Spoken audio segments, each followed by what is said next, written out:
सर्वांना नमस्कार. दिल का रिश्ता द अनब्रोकन बॉन्ड या स्टोरीचे 29 एपिसोड यापूर्वीच अपलोड केलेले आहेत. कृपया ते सगळे एपिसोड ऐकण्यासाठी आपल्या चॅनलला भेट द्यावी.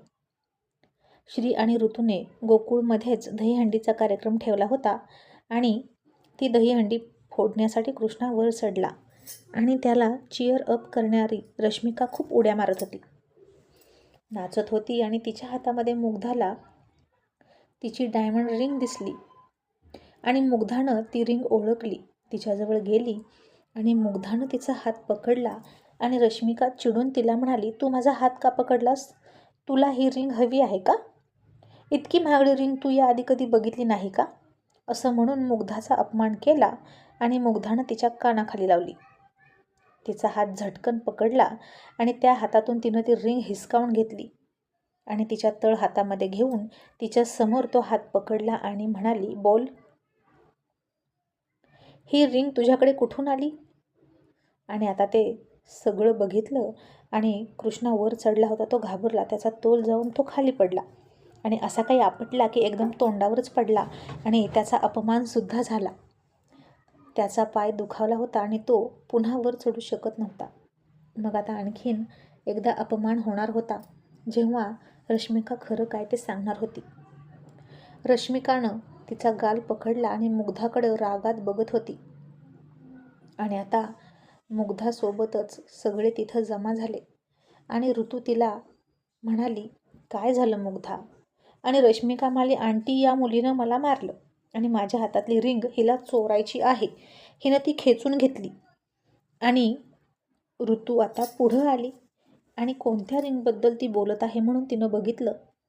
मुग्धा मात्र काहीच बोलत नव्हती आणि ऋतूनं सुद्धा ती अंगठी बघितली आणि चकित होऊन ती रश्मिकाकडे बघायला लागली. आता श्रीसुद्धा पुढे आला आणि त्यानं सुद्धा ती अंगठी बघितली आणि ओळखली.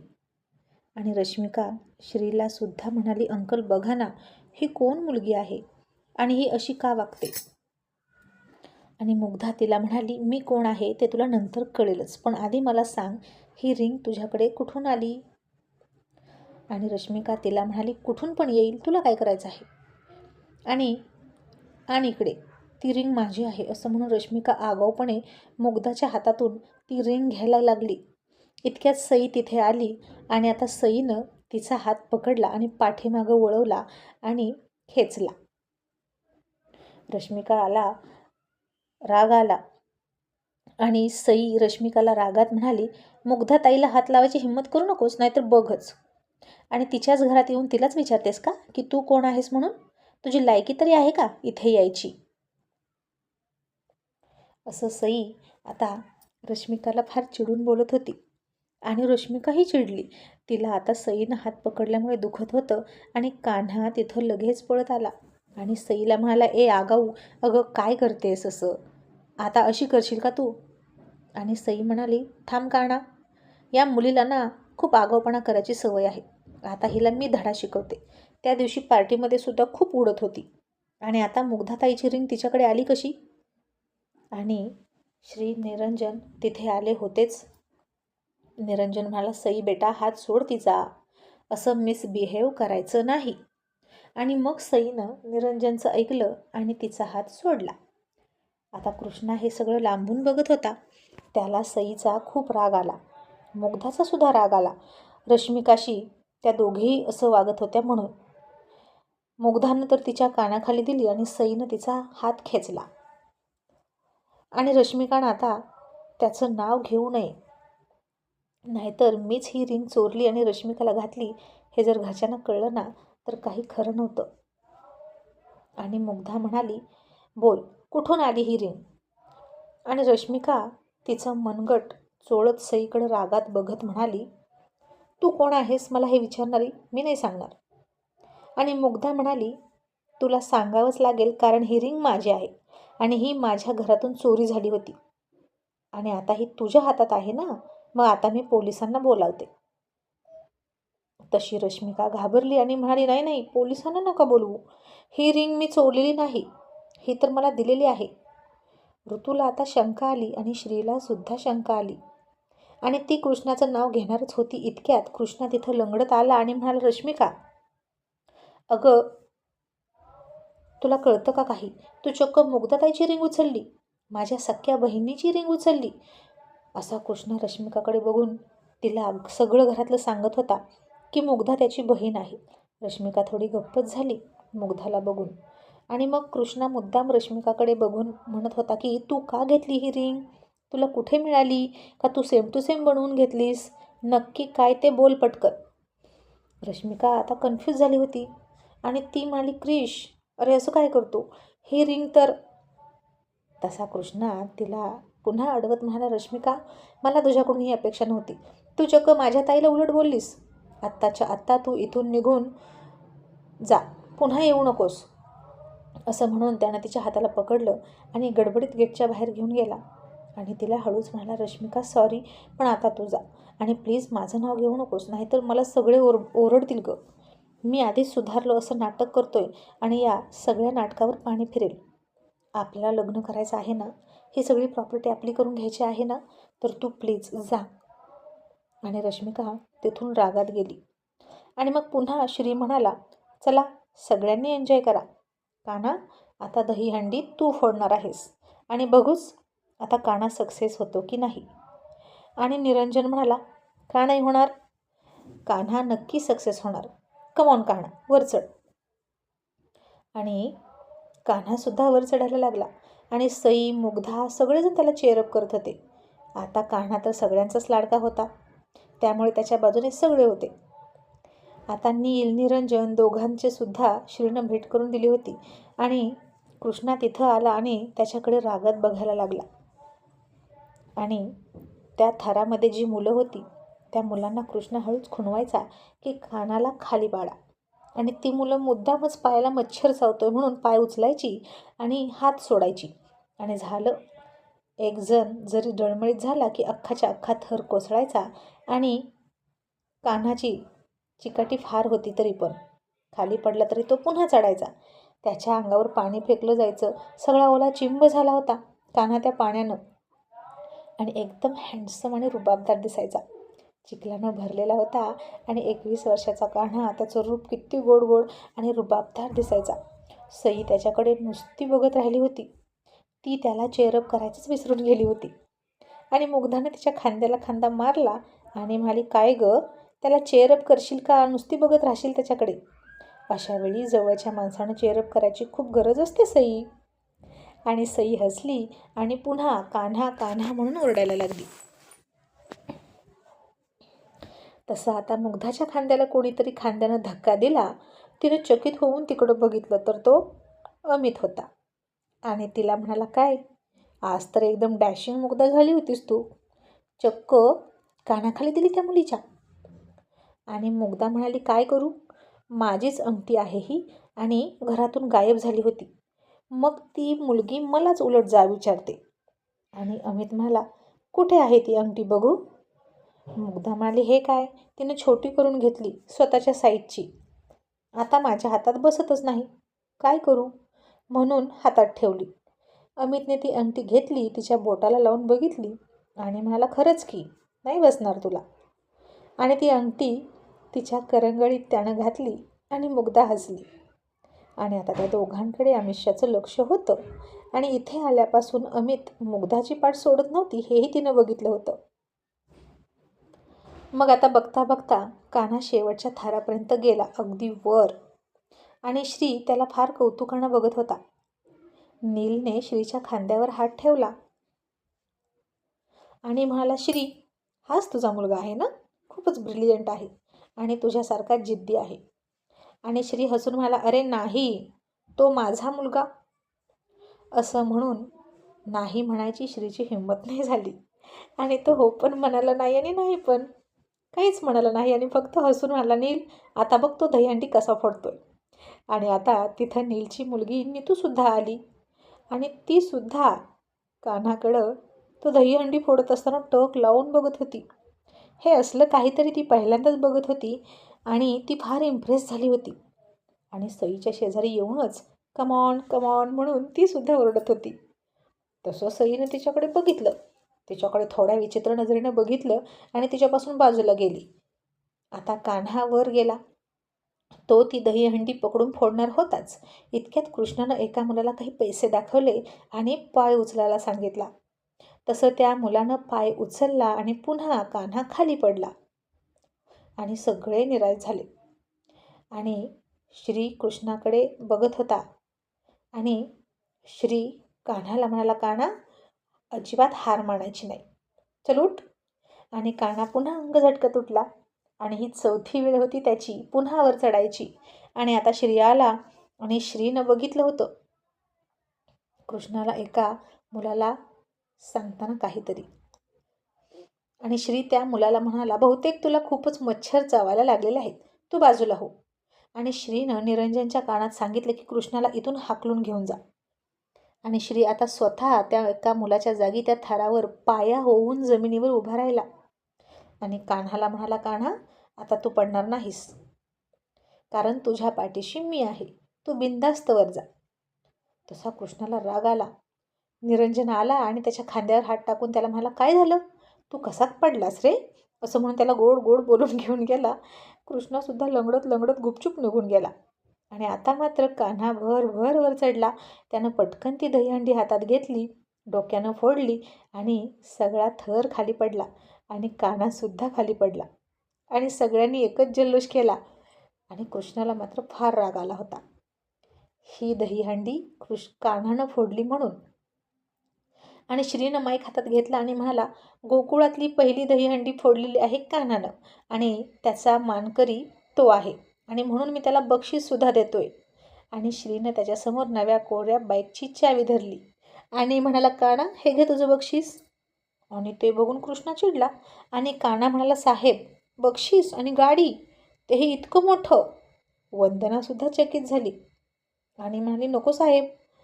आणि श्री म्हणाला, अगं, त्याचं बक्षीस आहे ते, तुम्ही दोघं असं काय करताय, बक्षिसाला नाही म्हणतात का. आणि आता सगळेच म्हणाले, कान्हा घे. आणि मग त्यानं ते घेतलं आणि वाकून श्रीला त्यानं नमस्कार केला. आता ही बाईक श्रीनं मुद्दामच त्याला दिली, कारण कॉलेजवरून ऑफिस, ऑफिसवरून घर असं सायकलवरून प्रवास करायला कान्हाला खूप वेळ जात होता. आणि म्हणून श्रीनं त्याला ही बाईक दिली. आणि कान्हा म्हणाला, साहेब, थँक्यू सो मच, तुम्ही माझ्या पाठीशी होतात म्हणून मी ही दहीहंडी फोडली. आणि श्री म्हणाला, मी कायमच तुझ्या पाठीशी आहे. आणि ऋतू त्याला म्हणाली, श्री, तुम्ही चक्क आज कान्हाला वर चढवण्यासाठी त्याचा पाया झालात. आणि श्री म्हणाला, ऋतू, जर पाया भक्कम असेल ना तर इमारत आणि इमारतीचं टोक कितीही उंच जाऊ शकतं आणि कितीही सक्सेस मिळवू शकतो माणूस. आणि मला हा भक्कम पाया आपल्या मुलासाठी व्हायचं होतं गं. पण जाऊ दे, त्यानं माझ्या जीवावर कितीही उंच भरारी घ्यावी असं मला वाटायचं. पण आपला कृष्णा तर माझ्या छाताडावरच पाय देऊन पुढे निघालाय.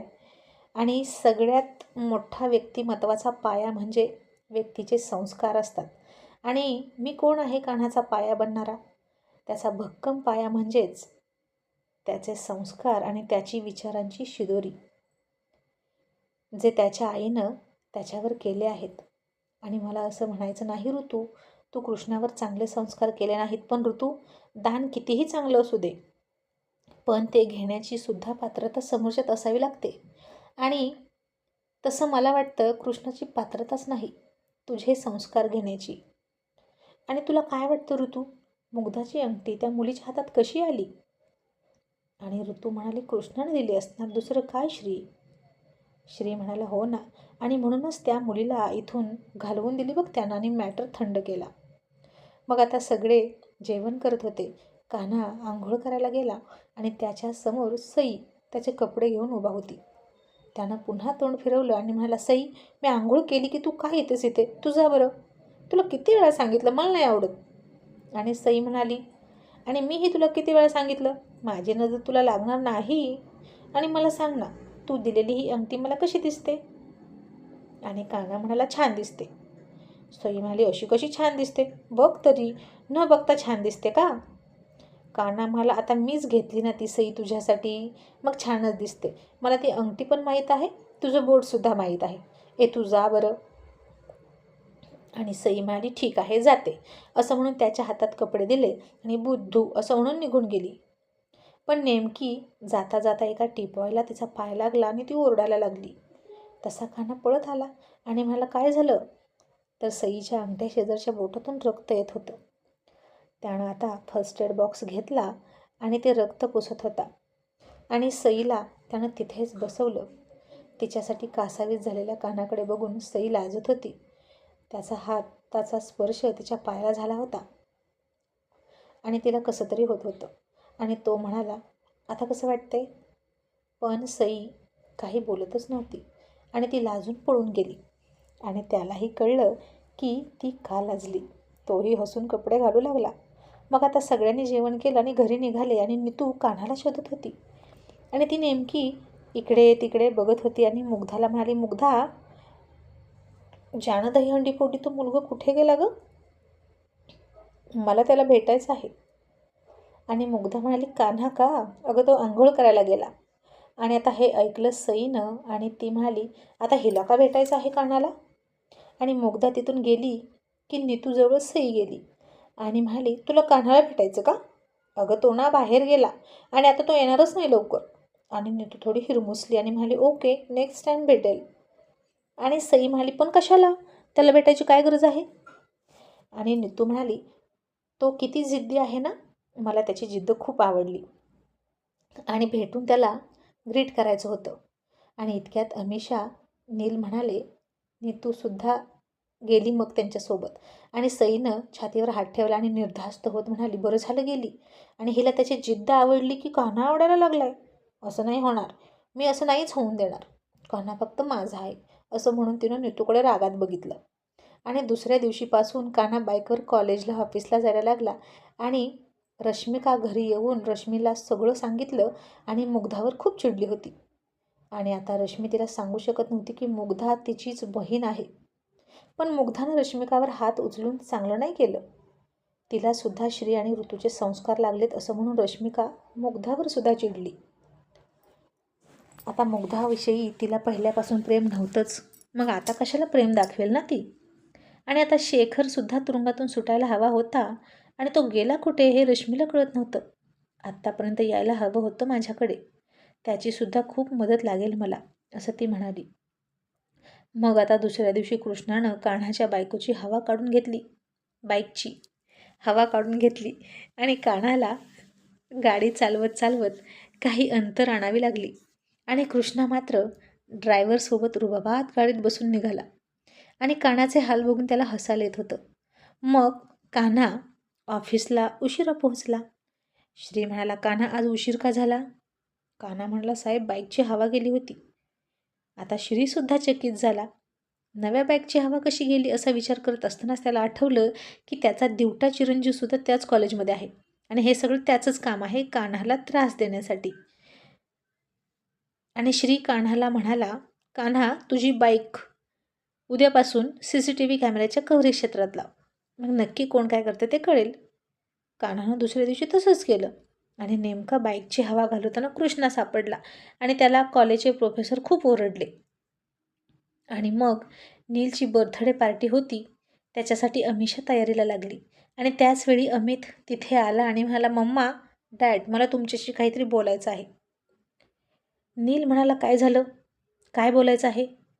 आणि अमित आता सरळच म्हणाला, मम्मा, मला मुग्धा आवडते, मला तिच्याशी लग्न करायचं आहे आणि मी तिच्या रिंगची साईजसुद्धा आणलेली आहे. आणि हे ऐकून निरंजन अमिषाला आनंद तर खूप झालाच, पण अमिषा म्हणाली, अमित, तिची मेडिकल कंडिशन तुला माहीत आहे का? आणि माहीत नसेल तर ऐक. आणि अमिषानं त्याला सगळं सांगितलं आणि मग तर तो म्हणाला, मम्मा, मग तर मला लवकरात लवकर तिच्याशी लग्न करायचं आहे, कारण देवानं जितकं तिच्या नशिबात आयुष्य लिहिलं असेल तिला मला तेवढं सुख द्यायचं आहे. त्या गॉडची इच्छा असेल तर आम्ही लॉंग लाईफ एकमेकांसोबत राहू आणि जितकं होता होईल तितकं मी तिला खुश ठेवेन. आणि आता खरंच अमिषाला नीलला खूप आनंद झाला आणि नील म्हणाला, अमिषा, तुला त्याचा निर्णय आवडला ना? कारण मुग्धा रश्मीची मुलगी आहे, तुला माहीत आहे ना? आणि अमिषा म्हणाली, नील, मुग्धा रश्मीची मुलगी आहे याचा अर्थ इथे काही संबंधच नाही, कारण तिच्यावर ऋतूचे संस्कार आहेत आणि श्री भाऊजीसुद्धा तिचे वडील आहेत. मला मुग्धा सून म्हणून पसंत आहे. नील म्हणाला, मग माझ्या बर्थडे पार्टीमध्ये आपण हा विषय काढूया. आणि अमित, आता तू रिंगसुद्धा तयार ठेवलीस म्हणजे तिकडून होकार आला तर एंगेजमेंटसुद्धा होऊन जाईल, असं नील त्याला म्हणाला. आणि अमितने त्याला मिठी मारली आणि थँक्यू डॅड, थँक्यू मम्मा असं म्हणून निघून गेला. आणि इकडे ऋतू मात्र काळजीत होती. आज पुन्हा कोणाचं तरी लग्न जमलं होतं असं तिच्या कानावर आलं होतं. आणि श्रीला ती म्हणाली, श्री, आपल्या मुग्धाचं कधी लग्न जमणार? आसपास किती मुलं आहेत तिच्या वयाची, पण आपल्याला बोलतासुद्धा येत नाही. श्री म्हणाला, ऋतू, मुलं असून काय उपयोग? तिला स्वीकारणारा हवा ना. आणि तिला मनापासून जपणारा, प्रेम करणारा मुलगा हवा, जो तिला कधीच रडवणार नाही, कायम हसत ठेवेल. असा मुलगा भेटेल की नाही कुणास ठाऊक. आता मुग्धानं ते ऐकलं आणि ती जवळ आली. त्या दोघांनाही हातात हात घेऊन म्हणाली, आई बाबा, जन्माला आलं की प्रत्येक मुलीने लग्न करावं असं काही असतं का? मला नाही करायचं लग्न. मी आयुष्यभर तुमच्याजवळ राहणार आणि मला वाईटही वाटत नाही. तुम्ही नका काळजी करू. आणि उलट बरं झालं मला हेल्थ प्रॉब्लेम आहे हा, नाहीतर तुम्ही तर मला लग्न करून घालवूनच दिली असती, असं म्हणून ती हसली. पण आता हे झालं बोलण्यापुरतं, समाधानापुरतं. पण आता असं म्हणून जमत नसतं ना, लग्न तर झालंच पाहिजे, असं श्री मनात म्हणाला. आणि कोणता मुलगा त्याला पसंत पडेना. आणि इकडे अमितने मुग्धाला प्रपोज करण्याची तयारीसुद्धा केली होती आणि तिच्या साईजची अंगठीसुद्धा बनवून घेतली. आणि आता नीलच्या बर्थडे पार्टीत मुग्धासाठी हे किती मोठं सरप्राईज असेल. आणि ऋतू आणि श्रीसाठी सुद्धा हे बघणं इंटरेस्टिंग ठरणार आहे.